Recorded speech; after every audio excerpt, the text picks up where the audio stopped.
भक्तजनों, आज आप सुने सावन मास की खूब सुंदर भोलेनाथ जी की व्रत कथा। एक गांव में एक विधवा औरत रहती थी। उनकी एक ही बेटा था। उनकी बेटा का नाम भोला था। भोला बहुत गरीब था। उनकी माँ आदमी का घर में काम करके अपना बेटा को पोषण पालन करती थी। देखते देखते भोला 5 साल का हो जाता है। एक दिन भोला एक मंदिर में जाता है। देखता है कि भोलेनाथ का मंदिर में वो शिवलिंग पर औरत लोग पूजा कर रही है। भोला जाकर भोलेनाथ का पैर छूकर प्रणाम करता है और प्रणाम करके अपना घर लौटते हैं।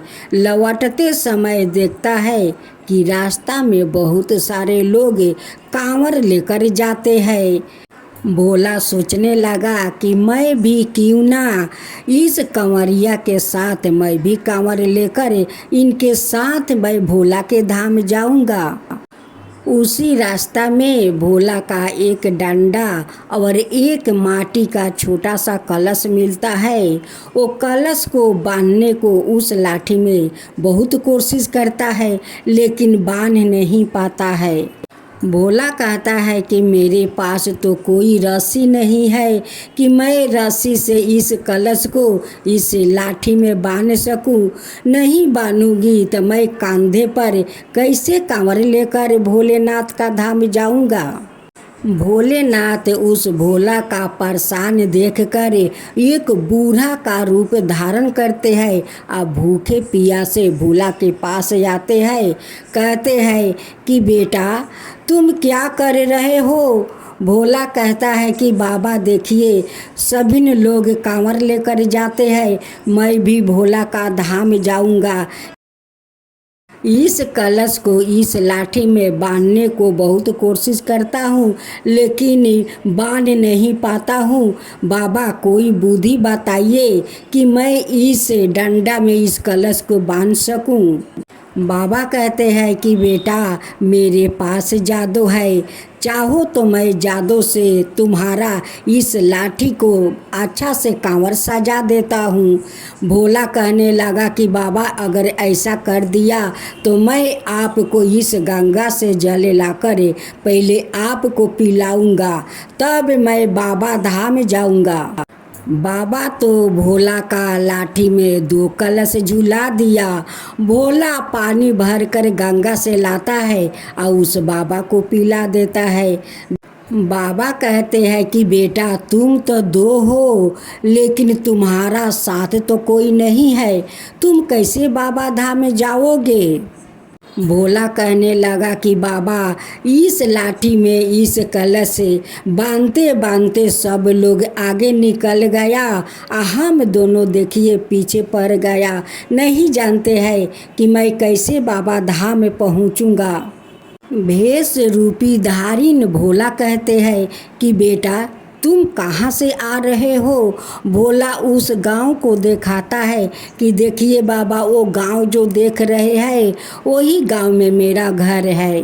भगवान का दृष्टि से भला कुछ छुप सकता है। बाबा तो सब कुछ जानते हैं कि भोला का घर कहाँ है, भोला का अवस्था क्या है। बाबा को तो सब पता है। बाबा कहते हैं कि बेटा भोलेनाथ को नारा लगाते रहो, बोलबम बोलबम के नारा लगाओ और रास्ता चलते रहो। देखना खुद ही खुद बाबा तुम्हें अपना पास जल्द से जल्द बुला लेंगे। भोला बाबा का कहे अनुसार वो रास्ता चलने लगा और भोलेनाथ का वो नारा लगाने लगा। भोलबम भोलबम के नारा कहते कहते वो भोलेनाथ का पास पहुंच गया। भोला कहता है कि महादेव आखिरकार मैं आपके पास पहुंची गया। ओ बूढ़ा बाबा ठीके कह रहे थे कि तुम रास्ता चलो और भोलेनाथ के नारा लगाओ। भोलेनाथ खुद ही खुद आपको अपने पास बुला लेंगे। आए आप तो मुझे अपना पास बुला लिया। महादेव जी कहते हैं कि भोला, तुम इतना छोटा होकर मेरे लिए तुम कांवर लेकर आया है, तो मैं तो तुम पर बहुत प्रसन्न हूँ। तुम कुछ मुझसे मांगो। भोला कहने लगा कि महादेव, मेरी माँ तो आज तक मुझे मांगना नहीं सिखाई है कि कैसे मांगा जाता है, तो मैं आपसे कैसे मांगूं। आप मुझे सिखा दीजिए कि कैसे मांगना है, कैसे मांगना चाहिए, वैसे ही मैं मांगूंगी। भोलेनाथ तो मन ही मन भोला का बात सुनकर वो मुस्कुरा रहे थे, लेकिन भोला का माँ का पता नहीं है कि उनकी भोला कहाँ है, कहाँ गया है, उनकी कुछ भी पता नहीं है। वो तो पागल जैसा वो अपना भोला को खोज रही थी गांव में। महादेव जी कहते हैं कि भोला, ठीक है, मैं तुम्हें सिखाता हूँ। तुम हाथ जोड़कर आँख बंद करते हुए तुम भोला को ध्यान लगाओ। भोला हाथ जोड़कर अपना आँख बंद कर लेता है। भगवान एक पुरुष का रूप धारण करते हैं और भोला को उनकी माँ का पास पहुँचा देते हैं और वही पर उस पुरुष का रूप में महादेव उस भोला का और उनकी माँ का दर्शन देते हैं। लेकिन भोला और भोला का माँ नहीं पहचाने। भोला कहता है कि आप कौन हो। मैं तो भोलेनाथ का मंदिर में आंख बंद करके उनकी ध्यान कर रहा था और तुम मुझे उठाकर मेरी माँ के पास लाए हो। तुम कौन हो और मुझे यहाँ पर कैसे लाए? मुझे तो पता नहीं चला कि तुम मुझे उठा कर लाए हो कि प्लेन में बैठा कर लाए हो, कैसे लाए हो, मुझे पता नहीं चला। भोलेनाथ जी कहते हैं कि भोला, तुम इतना छोटा और इतना सारे बात कैसे बोल लेते हो? भोला कहने लगा कि मैं छोटा कहाँ हूँ, देखो तो मैं कितना बड़ा हो गया हूँ। मुझे तो भोलेनाथ से बात भी नहीं करने दिया और मुझे उठाकर लेकर चले आए। अब मैं कैसे भोलेनाथ से बात करूँ? अब महादेव मुझे कहाँ मिलेंगे? उनसे मैं कैसे मिलूं? अपना बात उनसे मैं कैसे कहूँ? ये आदमी तो मुझे उठाकर लेकर चला आया। बेस रूपी महादेव जी कहते हैं कि भोला, तुम जो महादेव से जो जो कहना चाहता है वो मुझको कहो। भोला कहने लगा कि आप क्या भगवान हो कि मैं तुमसे सब कुछ बता दूं? मैं तो बताऊंगा तो महादेव का ही बताऊंगा, उन्हीं को बताऊंगा। तुम्हें क्यों बताऊं? तुम भगवान हो। भोलेनाथ जी कहते हैं कि वही समझ लो। भोला कहने लगा कि अगर भगवान हो तो तुम भोला बन कर दिखाओ, तब मैं समझूंगा कि तुम भोलेनाथ हो। भगवान महादेव तो उस भोला का बात सुन कर वो मने मने मुस्कुरा रहे थे। कहने लगे कि अब तो मुझे इस भोला का दर्शन देना ही होगा। भोलेनाथ जी अपना उस छोटा सा भोला का दर्शन देते हैं और कहते हैं कि देखो भोला, मैं तुम्हारा सामने हूँ, अब जो कहना है अब कह सकते हो। छोटा सा भोला महादेव को देखकर अपना हाथ जोड़कर प्रणाम करता है और कहता है कि भगवान, अब मुझे कुछ नहीं चाहिए, यही तो चाहिए कि मुझे भोलेनाथ अपना दर्शन दे। आपको दर्शन मुझे चाहिए और कुछ नहीं चाहिए भगवान। आपको दर्शन मिल गया, मुझे सब कुछ मिल गया। भगवान कहते हैं कि तुम तो छोटे हो, भोले भाले हो, लेकिन इतना सुंदर तुम बात कर लेते हो भगवान से।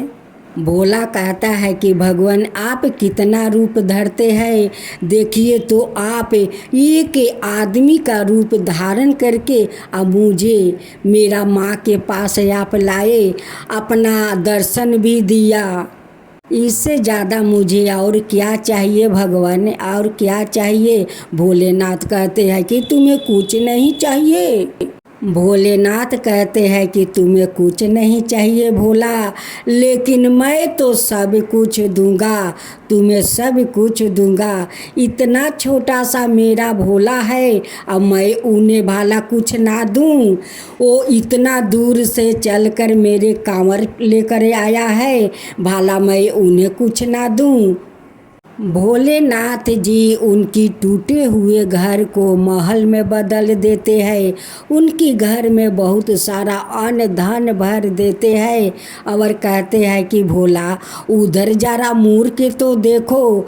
जब भोला देखता है, कहता है कि भगवान ये तो मेरा टूटा हुआ झोपड़ी था, ये तो आप महल बना दिया।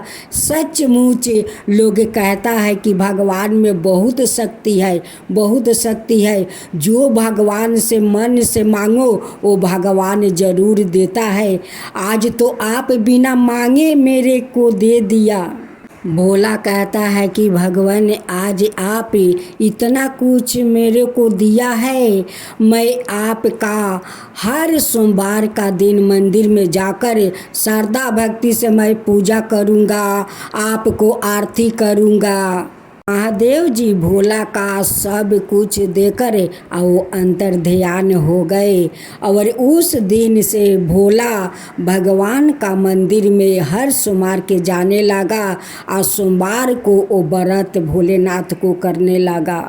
हे महादेव, जैसे आप उस छोटा सा भोला का इतना सारा आप कृपा किया, वैसे ही कृपा सबका ऊपर कीजिए, सबका ऊपर अपना ध्यान रखिए। भोलेनाथ की जय हो, भोलेनाथ की जय हो, माता पार्वती की जय हो, माता पार्वती की जय हो। जय शिवा ओमकारा, प्रभु हरे शिवा ओमकारा, ब्रह्मा विष्णु सदा शिव अर्धंगिनी धारा। ओम जय शिवा ओमकारा, एकानन चतुरानन पंचानन राजे, शिव पंचानन राजे। हंसासन गरुड़ासन विषवाहन साजे।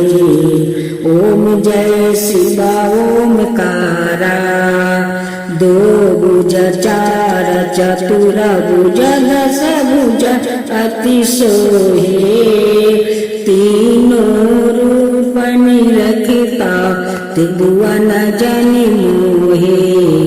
ओम जय शिवा ओमकारा, अक्षर माला बने माला मंगी माला तारी, चंदन मृग मद सोहे बोले सुभिकारी।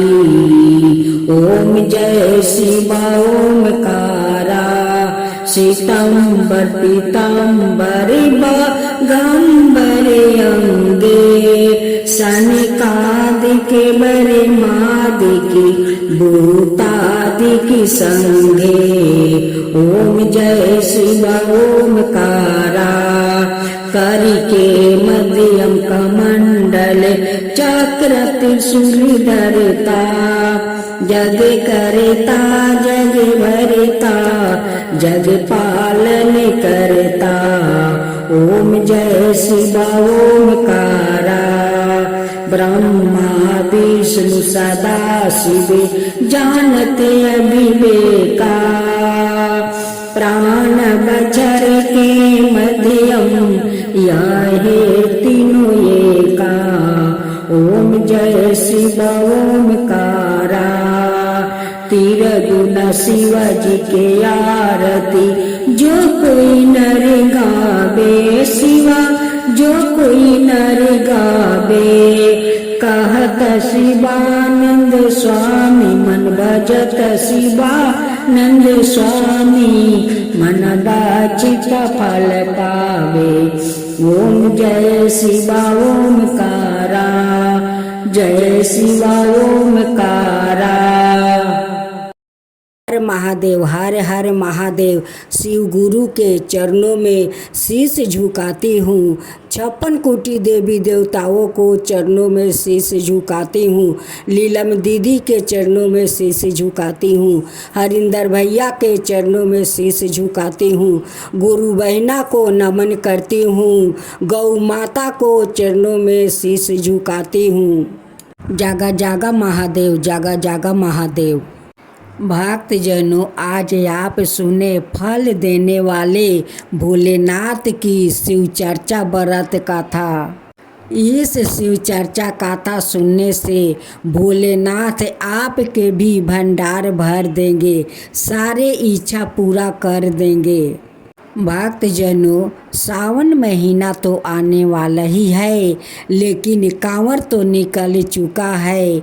इस भोलेनाथ का कथा आप जरूर सुने, क्योंकि सावन महीना में भोलेनाथ का पूरा कथा सुना जाता है। भोलेनाथ प्रसन्न होकर आपके भंडार भर देंगे, आपके सारे इच्छा पूरा कर देंगे। भोलेनाथ के कथा सुने तो पूरा सुने, अधूरा मत छोड़े भक्तजनों, उनकी कथा पूरा सुने, क्योंकि भोलेनाथ को भी तकलीफ होते हैं।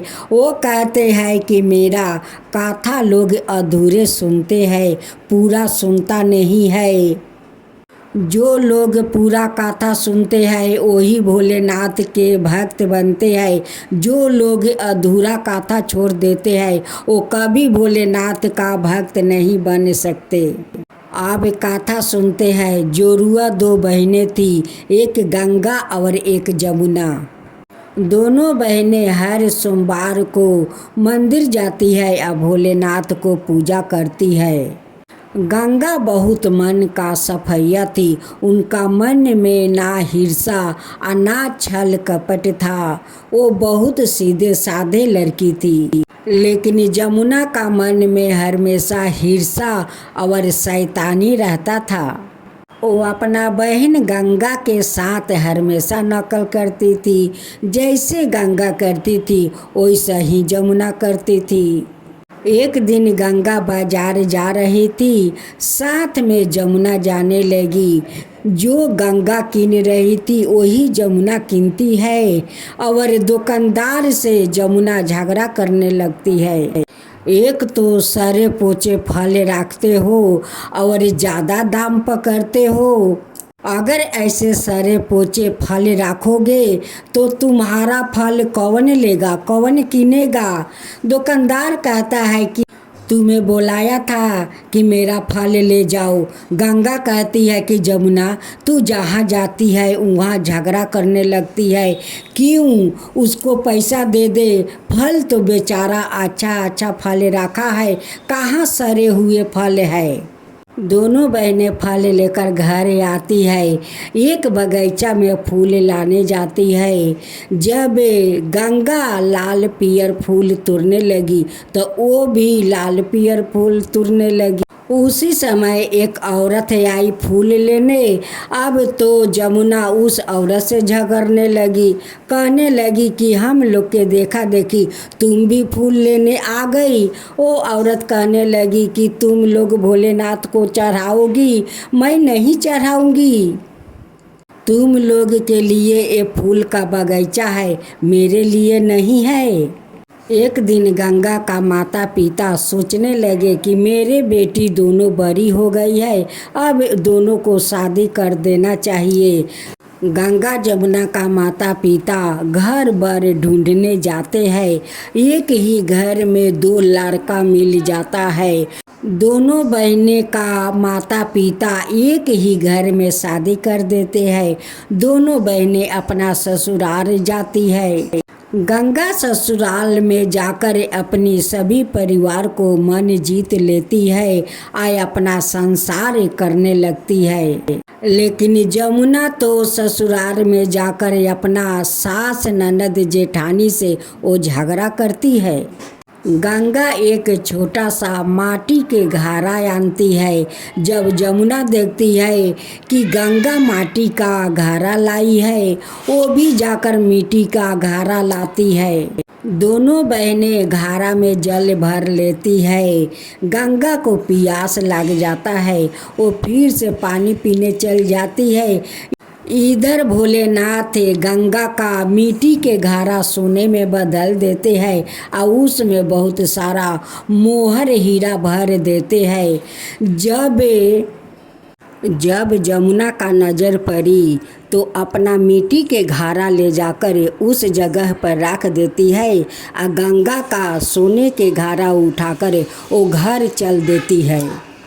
जमुना बहुत खुशी थी कि मेरा तो भाग लौट गया, मेरा तकदीर खुल गया कि इतना सारे सोने का कलश में मोहर भरा मिला।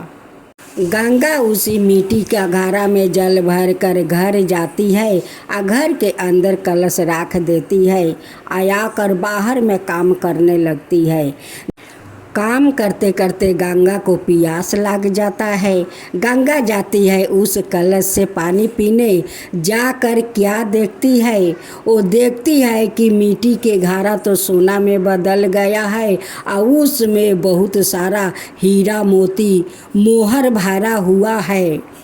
जब जमुना अपना घर के अंदर जाती है कि मैं कलश को जाकर देखूं तो वो जाकर देखती है, जैसे उस कलश में हाथ लगाती है वैसे कलश फूट जाता है और उसमें से कीड़ा मकोड़ा हाडा बिरनी दुनिया का घर में पसर जाता है।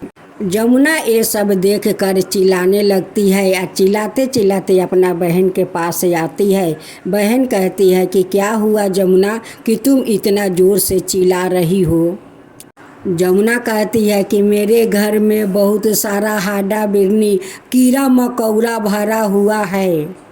उसी समय भोलेनाथ एक साधु का रूप धारण करते हुए आते हैं।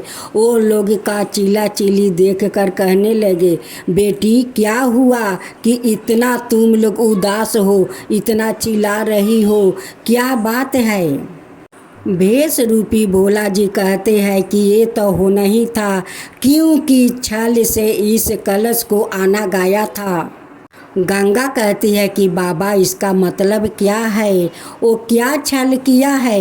बाबा कहते हैं कि तुम दोनों बहनें कलश लेकर जल भरने गई थी। मैं तुम्हारा कलश मिट्टी का सोना बना दिया था, उसमें बहुत सारा हीरा मोती मोहर भर रखा था। तुम्हारा बहन जमुना जाकर अपना कलश वो जगह पर रख देती है और तुम्हारा सोने के कलश उठाकर घर में बहुत खुशी खुशी से आती है। जमुना कहती है कि बाबा आपको कैसे पता? गंगा भी कहती है कि बाबा आपको कैसे पता? बाबा कहते हैं कि मैं तो सब कुछ जानता हूँ, क्या नहीं जानता हूँ, सबको अंतर के बात मैं जान लेता हूँ। तब गंगा पहचान लेती है कि ये कोई बाबा नहीं है, ये तो साक्षात भोलेनाथ जी है, साधु का रूप धारण किए हुए है। जाकर गंगा दोनों पैर पकड़ लेती है, कहती है कि बाबा मेरा तो भाग्य बदल दिया बाबा, मैं तो धन हो गया बाबा, मैं धन हो गया। भोलेनाथ कहते हैं कि जमुना तुम जो मेरी पूजा करती हो वो दिखावा के लिए पूजा करती हो, और गंगा जो पूजा करती है वो अंतर मन से मेरी पूजा भक्ति करती है। तुम छल से गंगा को कलश उठा कर लाई थी, उस लिए तुम्हारा ये हालत हुआ है।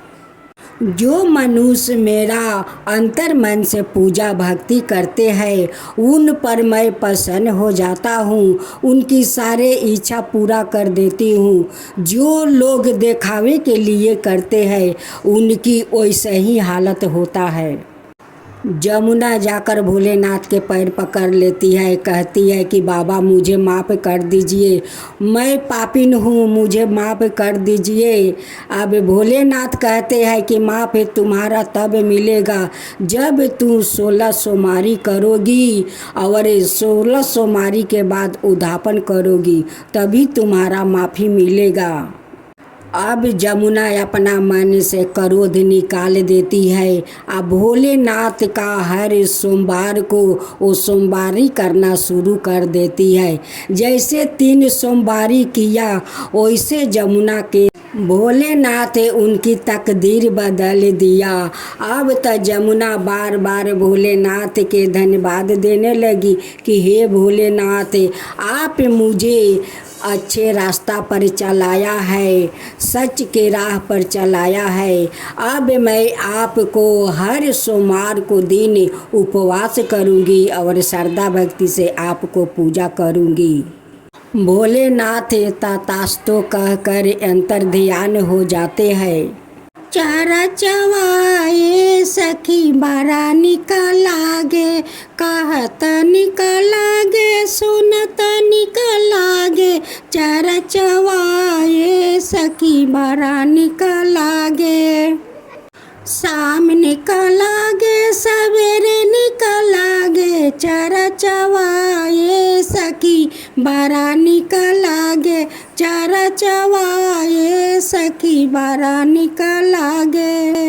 यही है शिव गुरु का चर्चा, यही है भोलेनाथ का पूजा।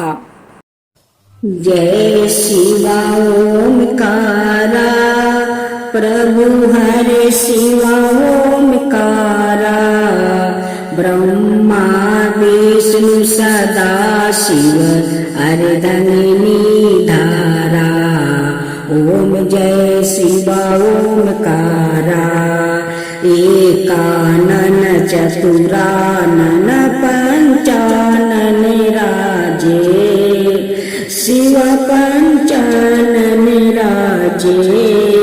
हंसासन गरुड़ासन विषवाहन साजे।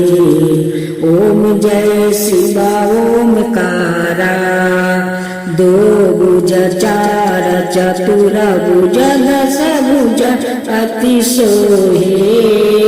तीनों रूप निरखता त्रिभुवन जन मोहे। ओम जय शिवा ओमकारा। अक्षर माला बने माला, मंगी माला तारी। चंदन मृग मद सोहे, बोले सुधिकारी। ओम जय शिवा ओमकारा। श्वेतांबर पीतांबर बागंबर अंगे। सनकादिके बरे मादिकी भूतादिकी संगे। ओम जय शिवा ओमकारा। करिके मध्यम कमंडल चक्र त्रिशूल धरता। जग करता जग भरता, जग पालन करता। ओम जय शिवा ओमकारा। ब्रह्मा विष्णु सदा शिव जानते अविवेका। प्राण बचर के मध्यम यहे तीनों एका। ओम जय शिवा ओमकारा। तिरगुण शिव जी के आरती जो कोई नर गावे। शिवा जो कोई नर गावे। कहत शिवानंद स्वामी मन भजत शिवानंद स्वामी। मन वांछित फल पावे। ओम जय शिवा ओमकारा। जय शिवा ओमकारा।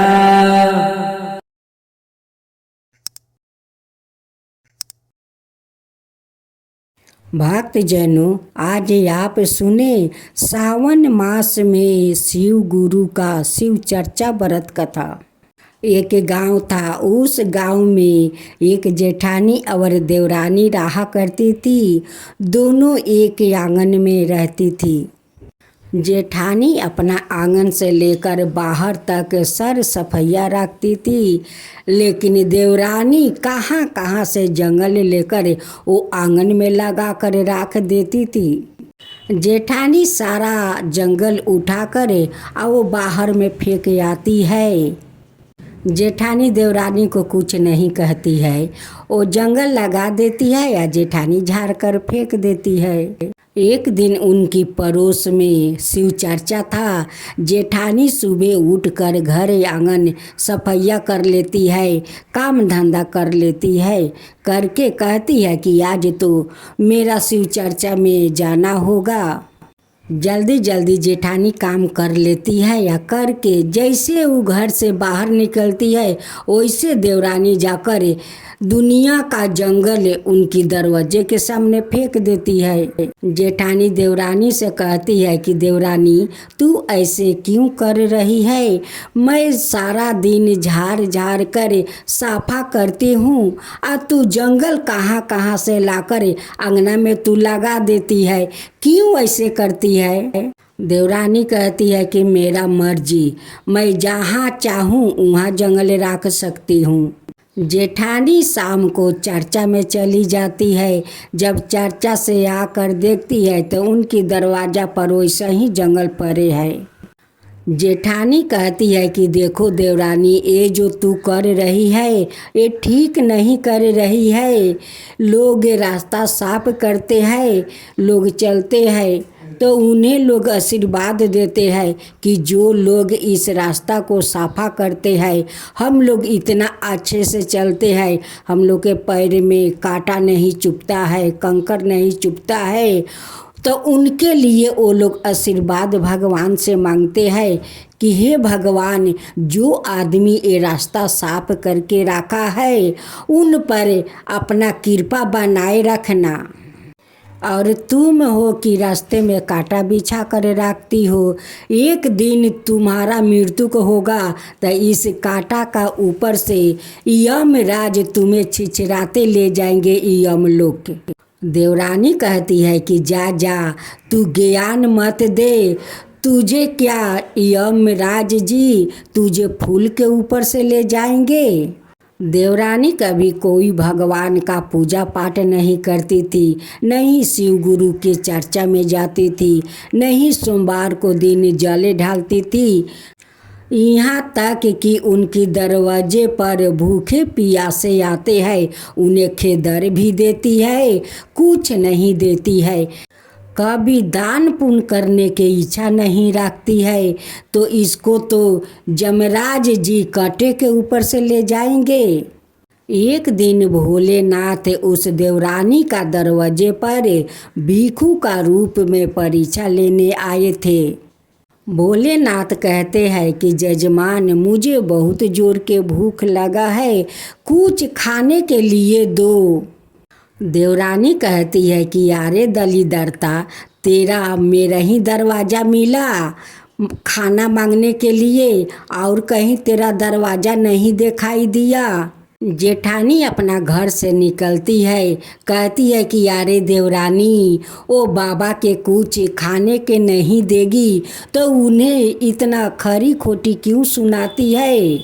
जेठानी उस बाबा को अपना घर में बुलाकर ले जाती है, एक छोटा सा चौकी देती है, कहती है कि बाबा इस चौकी पर बैठिए, मैं अभी आपके लिए मैं खाना लाती हूँ।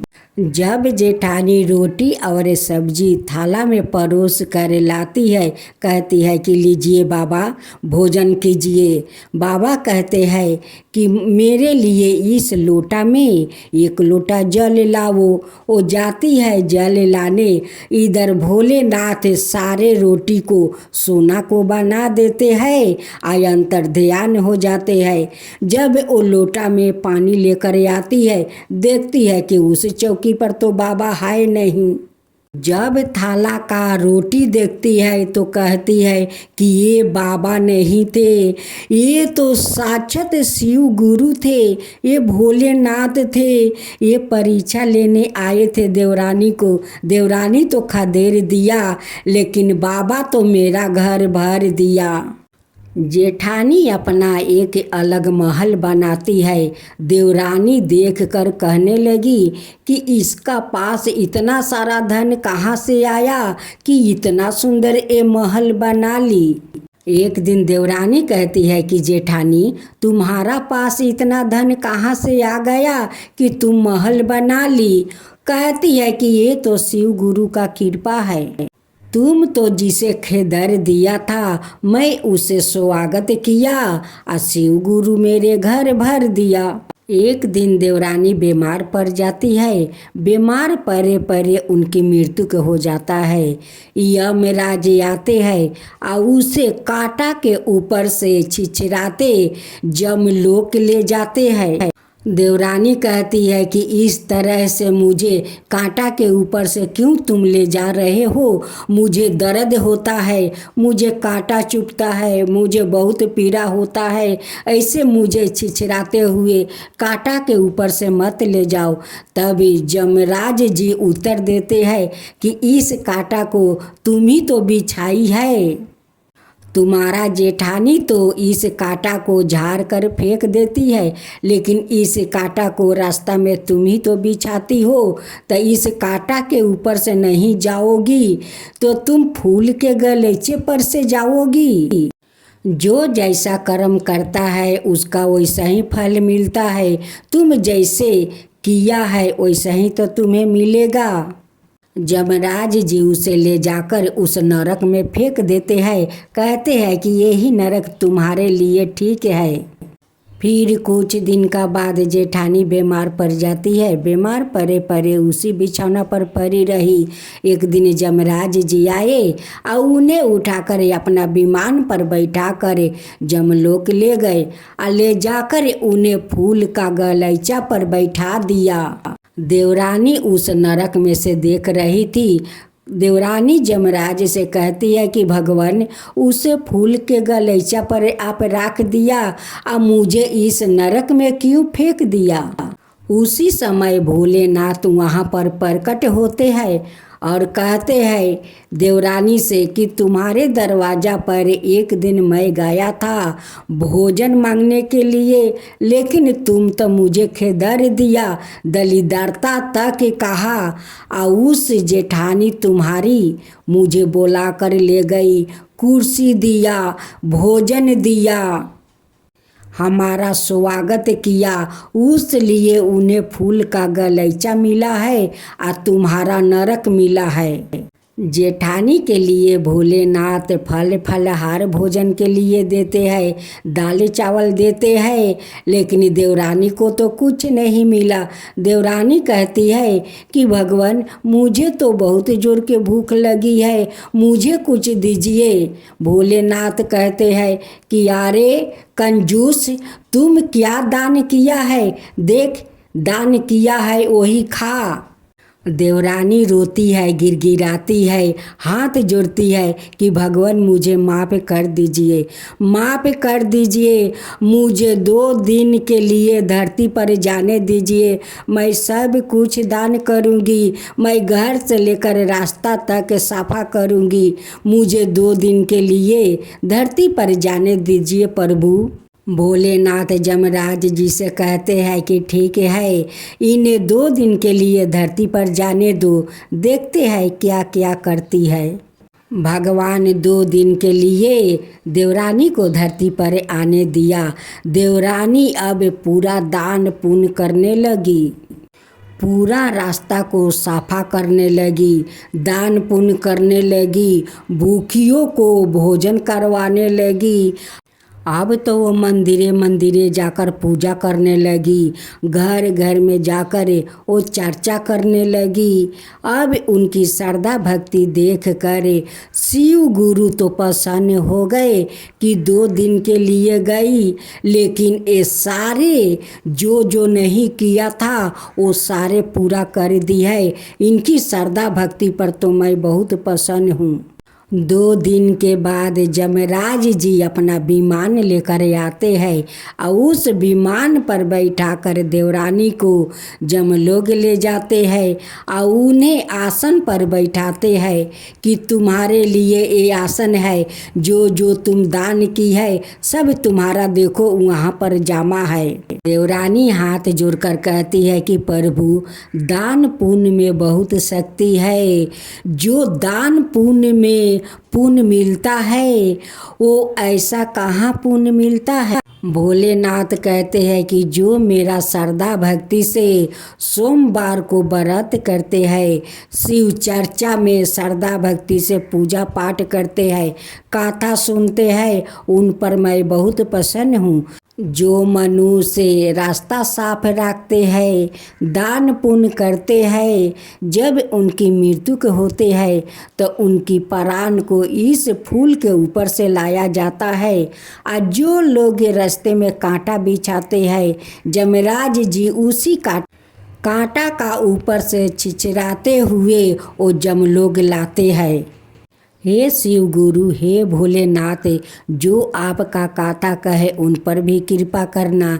जो आपका श्रद्धा भक्ति से कथा सुने उन पर भी कृपा करना।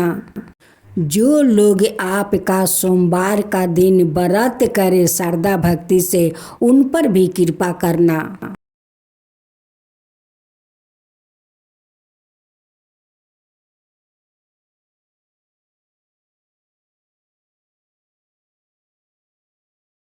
भक्तजनों, सावन मास की कांवर तो निकलना शुरू हो गया।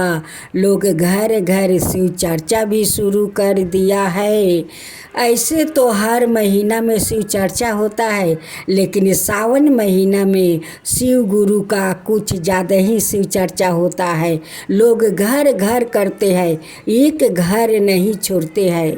तो भक्तजनों, पहले हम सब एक बार शिव गुरु का जयकारा लगाते हैं, उनके साथ उनसे 3 मंत्र का सूत्र लेते हैं। उसका बाद हम लोग शिव गुरु के जगाते हैं। उसका बाद हम शिव चर्चा कथा शुरू करते हैं। हे शिव, आप मेरे गुरु हैं, मैं आपका शिष्या, मुझ पर दया कीजिए। हे शिव, आप मेरे गुरु हैं, मैं आपको शिष्या हूँ, मुझ पर दया कीजिए। हे शिव, आप मेरे गुरु हैं, मैं आपका शिष्या हूँ, मुझ पर दया कीजिए। जागा जागा महादेव, जागा जागा महादेव, जागा जागा महादेव। शिव गुरु का चरणों में प्रणाम करती हूँ। 36 कोटि देवी देवताओं को चरणों में प्रणाम करती हूँ। लीलम दीदी, हरिंदर भैया का चरणों में प्रणाम करती हूँ। सब गुरु बहिना को प्रणाम करती हूँ। गौ माता का प्रणाम करती हूँ। इस जगहिया का प्रणाम करती हूँ। शिव गुरु की जय हो, शिव गुरु की जय हो। एक गांव था, उस गांव में एक सास और बहू रहती थी। सासू माँ बहुत शिव चर्चा करती थी। वो घर घर जाकर शिव गुरु की चर्चा करती थी। उनकी शिव गुरु से बहुत स्नेह थी, लेकिन उनकी बहू पसंद नहीं करती थी।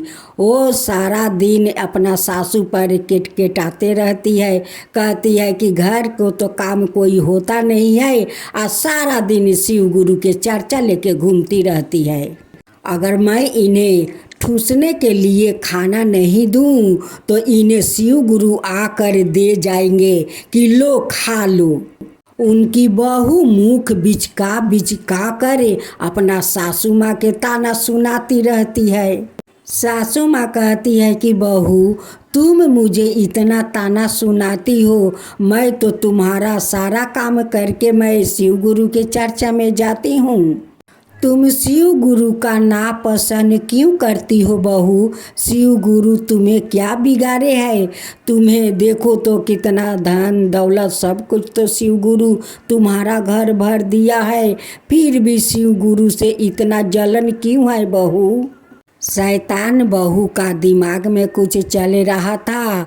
कहती है अपना पति से कि देखो, एक दूध वाली गाय कीन कर आन दो। ये सारा दिन तो काम घर के करती नहीं है, और शिव चर्चा में घूमती रहती है। उनकी पति कहता है कि माँ जाती है शिव चर्चा में तो जाने दो, तुम्हारा क्या, उसे जाने दो, उसका अच्छा लगता है वो जाती है। शिव गुरु से उसका बहुत स्नेह है, उन्हें जाने दो। लेकिन उनकी पत्नी तो अपना पति को बात को अनदेखा कर दिया। वो कहती है कि नहीं, मुझे दूध वाली गाय चाहिए तो चाहिए। अब उनकी पति जाते हैं एक दूध वाला गाय और बछड़ा लेकर आते हैं। अब तो वो कंजूस बहू गाय तो कीन कर मंगवा लिया और मंगवाने के बाद उन्हें कभी चारा कीन कर नहीं खिलाती थी। हंसुआ और रस्सी धरा देती है, कहती है कि जाओ जंगल से घास काट कर लिया, वो गाय खाएगी, नहीं लियाओगी तो गाय क्या खाएगी। जब सासू माँ घास लेकर आती है तो कहती है कि जाओ ये दूध को बाजार में बेच आओ। जैसे सासू माँ नहीं थी, वो घर का नौकरानी थी और वो घर का महारानी थी। सासू माँ अपना बहू को सारे बात मानती थी, उनकी कहे अनुसार सारे काम करती थी। उस शैतान बहू अपना सासू माँ के थोड़ा आराम नहीं करने देती थी। वो घास काट कर आती है तो उसे दूध बेचने के लिए बैठा देती है, लेकिन ये नहीं कहती है कि सासू माँ घास काट कर आई हो, खाना खा लो, थोड़ा आराम कर लो तो दूध ले जाओ बाजार में बेचने के लिए, ये बात नहीं कहती है। सोमवार का दिन था। सासू माँ कहती है कि आज तो सोमवार के दिन है, शिव गुरु का मंदिर में जाना है, उनकी पूजा करना है। उस दिन बहू जाती है, कुछ तो लेकर जाती नहीं है और वहाँ पर जाकर बड़े बड़े आँख करके शिव के सामने बैठ जाती है। जब सासू माँ जाती है तो उन्हें शिव को दर्शन करने नहीं देती है। उनकी सासू माँ एक घाट बैठा देती है और उन्हीं को हाथ जोड़कर प्रणाम करती है। उस दिन सासू माँ, सोमवार का दिन था, उपवास थी। वो दूध बेचने जाती है तो बेचारी का बहुत कमजोरी लगने लगा। एक बेल का गाछ था, उसी गाछ के भीरी जाकर वो बैठ जाती है। बैठे बैठे एक बील पर उनकी नज़र पड़ता है। अब तो सोचने लगी, भरे बाल्टी का दूध मैं लेकर चल नहीं पा रही हूँ। आधे दूध उस बिल में गिरा देती है और आधे बाल्टी का दूध वो बाजार में बेचकर वो घर जाती है। अपना बहू का 50 रुपया देती है। अब तो बहू कहती है कि दूध, कहीं तुम रास्ते में दूध पी तो नहीं जाती हो, रोज 100 रुपया देती हो, आज 50 क्यों। सासू माँ कहती है कि रास्ते में मुझे भूख लगा तो मैं दूध पी लिया। बहू अपना सासू माँ का धमका कर कहती है कि यारे बुढ़िया, तू ठूस कर बाजार में नहीं जाती है दूध बेचने, कि रास्ते में जाकर आधा बाल्टी दूध पी जाती है। तेरा पेट है ना भांसार है कि आधा बाल्टी दूध पी जाती है। दूसरा दिन सासू माँ घास काट कर आती है, गाय को खिलाती है। खिलाने के बाद बहू कहती है कि ले जाओ दूध बाजार में बेचाओ, लेकिन सासू माँ का बाजार जाने का मन नहीं था। उनकी शरीर खराब लग रहा था, उसलिए वो दूध बेचने उनकी जाने का मन नहीं था। फिर भी बहू उनकी ज़बरदस्ती उन्हें बाजार में बैठाती है, लेकिन उनकी सासू माँ बाजार नहीं पहुँची। उस बेल के गाछ के भीरी जाकर बैठ गई। बैठे बैठे उसी बेल के गाछ के पास वो सो गई। उसी बेल से बहुत भारी एक सांप निकलता है और सारे बाल्टी का दूध पी जाता है। और पी कर उस बाल्टी में हीरा मोती मोहर भर देता है। ये सब तो शिव गुरु का चमत्कार था। शिव गुरु पर जो उनकी इतना स्नेह था, उसलिए शिव गुरु तो उन्हें सांप के रूप में दूध पीते थे और दूध पीकर उनकी बाल्टी सोना हीरा मोती मोहर से भर दिया। जब सासू माँ के आँख खुली तो बाल्टी में देखती है कि दूध के जगह हीरा मोती मोहर जेवरात से बाल्टी भरे हुए है। सासू माँ के घर लौटने में शाम हो गया और बहू अपना घर के दरजा बंद कर देती है। सासू माँ अपना रूम में जाती है तो सासू माँ का तो अब आँख नहीं लगता है, नहीं आँख में उनकी अंगी है। अब तो वही धन को रात भर वो गन रही थी। गनते गनते भोर हो गया। अब तो बहू उठती है, कहती है कि अभी तक महारानी जी सो रही है। जब दरजा का फाका से देखती है, चमचमकता हुआ उनकी घर में हीरा मोती वो गन रही है। तब बहू बड़े प्रेम से सासू माँ से कहती है कि सासू माँ उठिए, भोर हो गया। सासू माँ उठकर अपना दरवाज़ा खोलती है।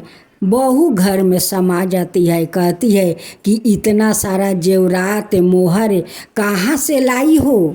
सासू माँ कहती है कि बहू, ये सारे जेवरात मोहर मैं कहीं से लाई नहीं हूँ, ये तो मेरे शिव गुरु दिया है, शिव गुरु का कृपा है।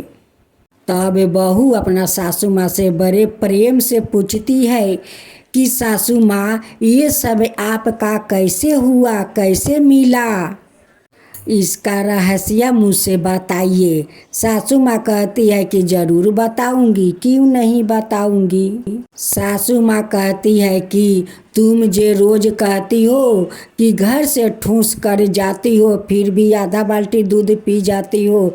दूध मैं पीती नहीं हूँ।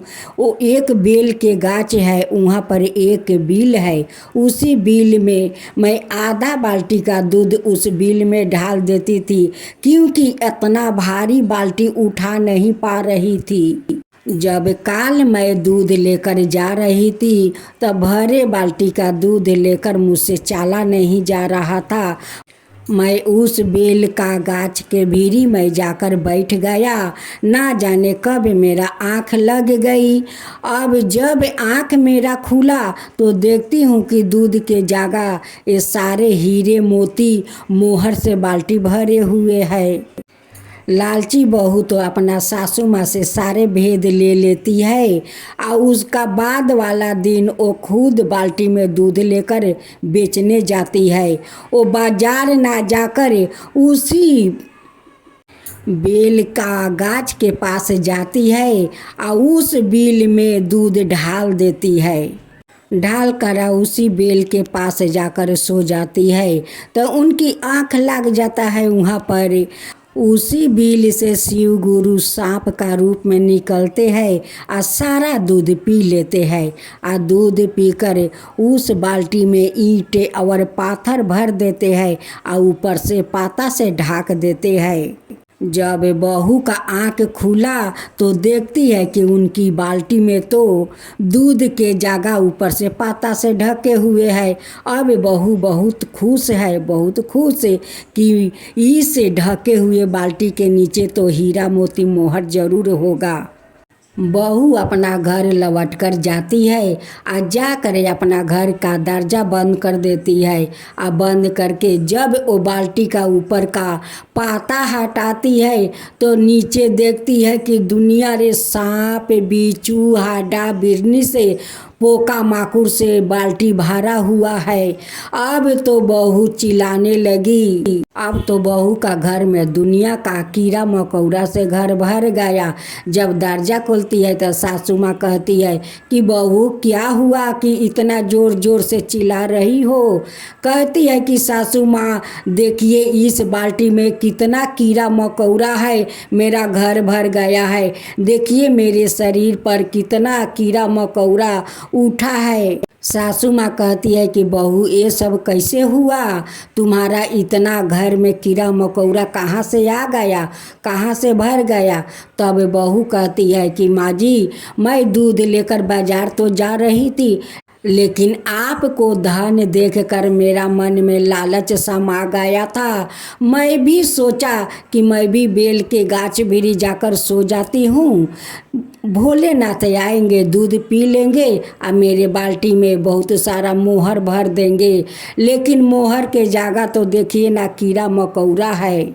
सासू माँ कहती है कि बहू, तुम कभी मेरे शिव गुरु के मानी हो?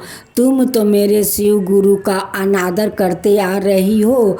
उसी के कारण देखो तुम्हारा लोभ इतना बढ़ गया कि मैं भी जाऊं तो भोलेनाथ मेरा भी एक बाल्टी सोना और मोहर से भर देंगे, तो कीड़े मकोड़ा से तुम्हारा पूरा घरे भर दिया है। बहू कहती है कि सासू माँ, अब मैं भी आपके साथ शिव चर्चा करने चलूँगी। अब मैं समझ गई सासू माँ कि आपके ऊपर शिव गुरु कृपा क्यों किया। आप तो शिव गुरु से बहुत स्नेह करती हो, पूजा पाठ करती हो, एक भी चर्चा नहीं छोड़ती हो। उस लिए तो शिव गुरु आप पर प्रसन्न होकर इतना सारा धन दिया। अब तो बहू सासू माँ के साथ वो शिव चर्चा जाने लगी, शिव गुरु का भजन करने लगी, उनकी कथा सुनने लगी, उनकी प्रसाद ग्रहण करने लगी। सासू माँ अपना बहू को सारा धन दौलत दे देती है। कहती है कि बहू, ये धन तो तुम्हारा ही है, ये धन मैं क्या करूँगी। अब बहू अपना सासू माँ के सेवा करने लगी, उनसे कोई भी काम नहीं करवाती थी, वो खुद भी काम करती थी। कहत निकलागा सुनत निकलागा, चरचवा ये बहिना बड़ा निकलागा, चरचवा ये बहिना बड़ा निकलागा। शाम निकलागा सवेरे निकलागा, शाम निकलागा सवेरे निकलागा, चरचवा ये बहिना बड़ा निकलागा, चरचवा ये बहिना बड़ा निकलागा। कहत निकलागा सुनत निकलागा, चरचवा ये बहिना बड़ा निकलागा, चरचवा ये बहिना बड़ा निकलागा। हरे राम गाते चलो, शिव गुरु के नाम हो बताते चलो। हरे राम गाते चलो, शिव गुरु के नाम हो बताते चलो। यही कल्याणी ये अंतर्जामी, यही कल्याणी ये अंतर्जामी। हरे राम गाते चलो, शिव गुरु के नाम हो बताते चलो। जय शिवा ओमकारा, प्रभु हरे शिवा ओमकारा। ब्रह्मा विष्णु सदा शिव अर्धंगिनी धारा।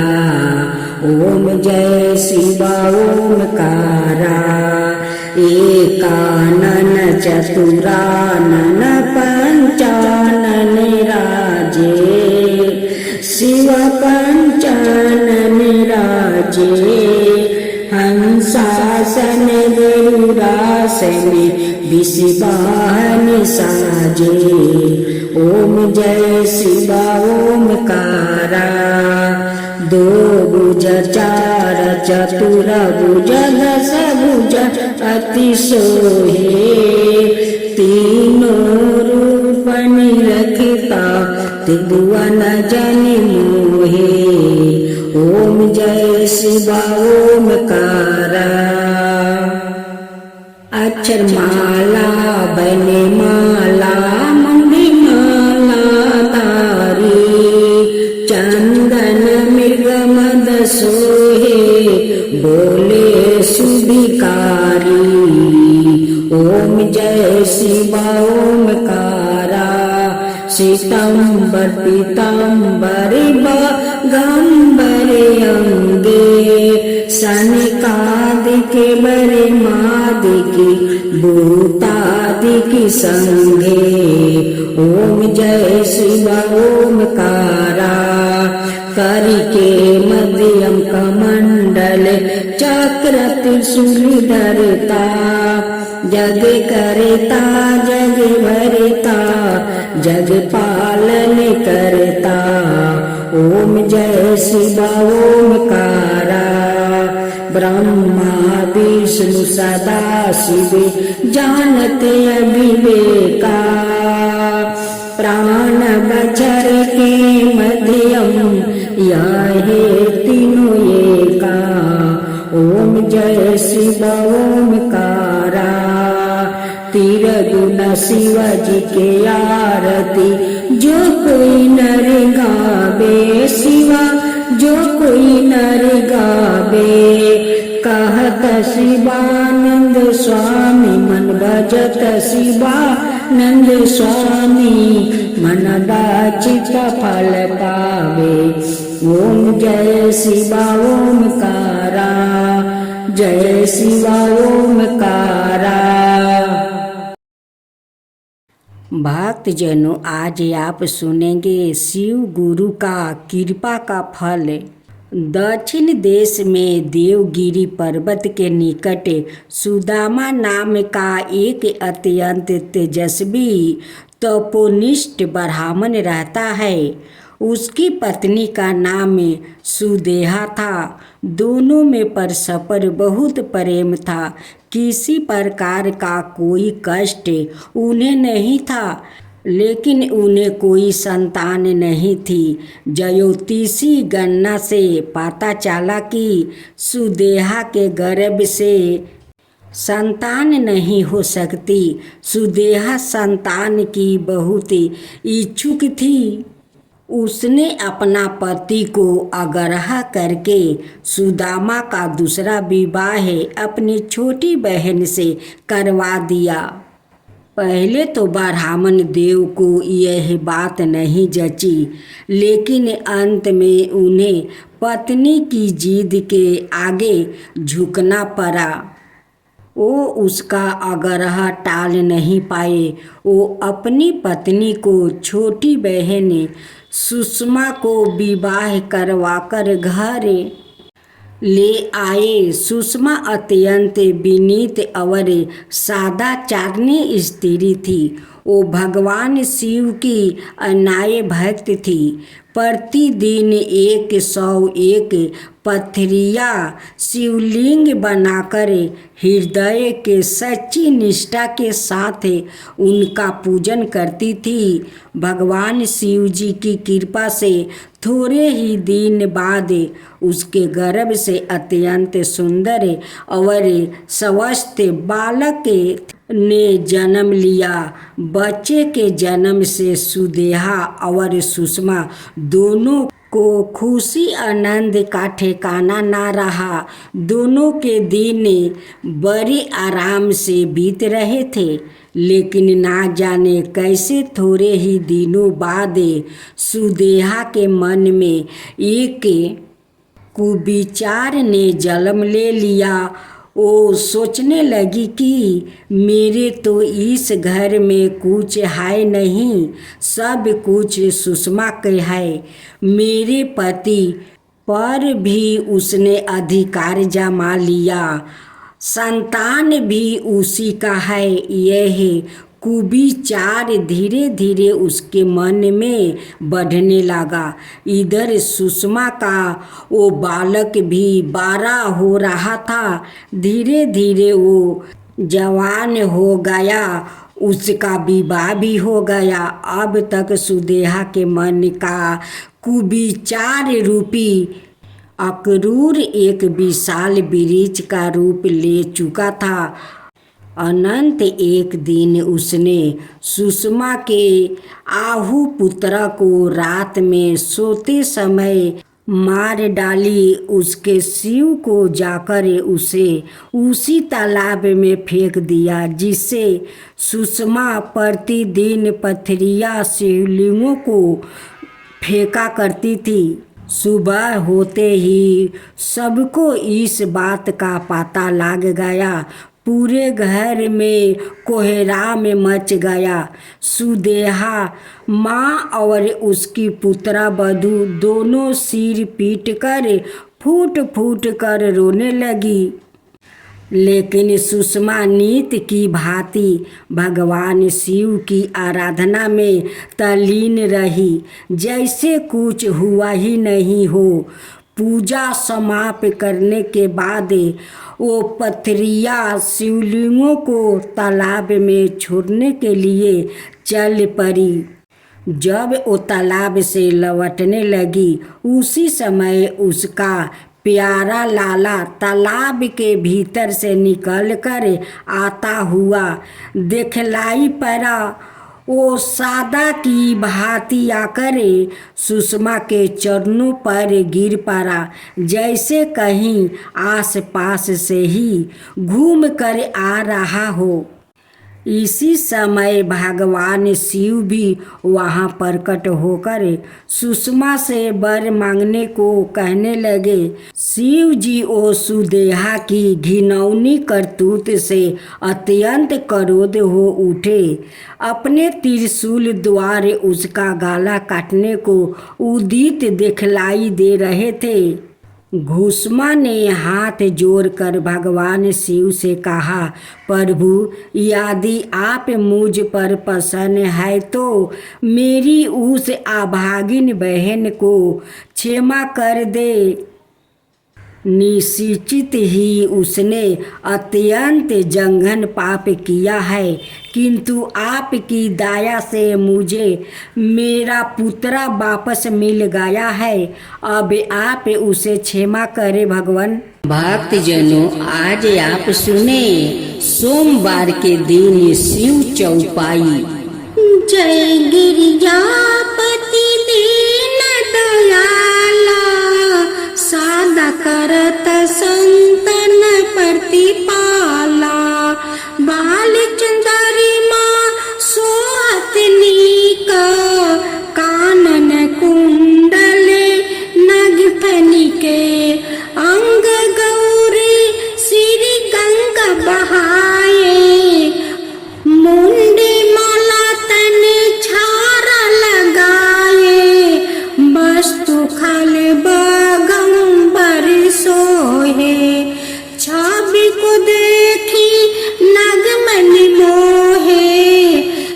मैं न मातु की हाव दुलारी, बाएं अंग सोहत छवि नारी। कर त्रिशूल सोहत छवि भारी, कर सदा सते रोहन छयकारी। नंदी गणेश सोहे ताहे कैसे, सागर मधिया में कमल है जैसे। कार्तिक सामे अवरे गरनाऊ, यह छवि को कही जात ना काऊ। देवानी जब ही जाय पुकारे, तब ही दुख प्रभु आपनी बारो। किया उपादर तारक भारी, देवन सभी मिली तुम ही जुआरू। तुरंत संदानन आप पिठाऊ, लवनिस में से हमें मारी गिराऊ। आप जलंधर असुर संहारा, सुयासु तुम्हारे विदित संसारा। त्रिपुरासुर सन युद्ध मचाई, सब ही कृपा करनी बचाई। किया तपहि भगीरथ भारी, पूर प्रति गाता सुपुरारी। दानिन हमें तुम्हें समकाऊ नाही, सेवक स्तुति करत सदाही। वेदना महिमा ताऊ गाई, अकदयनादि भेद नहीं पाई। पर काटी उदी मंथन ज्वाला,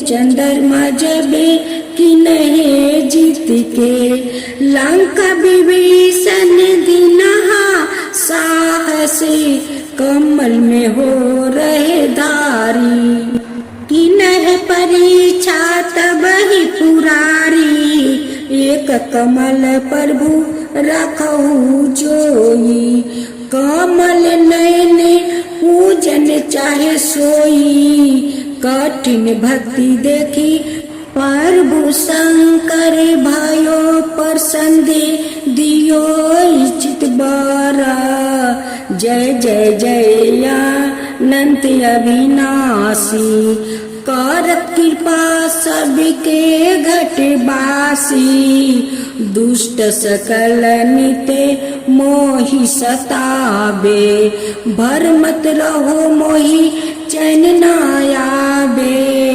तराही मैं नाथ पुकारो ओही अवसर मोहि आन उबारो लो त्रिशूल सते रोहन को मारो संकट से मोहि आन उबारो माता पिता भरे ता सब कोई संकट में पूछता नहीं कोई स्वामी एक है आस तुम्हारी आया हरहु मम संकट भारी धन निर्धन को देत सदाई जो कोई जाचे सो फल पाही स्तुति के ही विधि करो तुम्हारी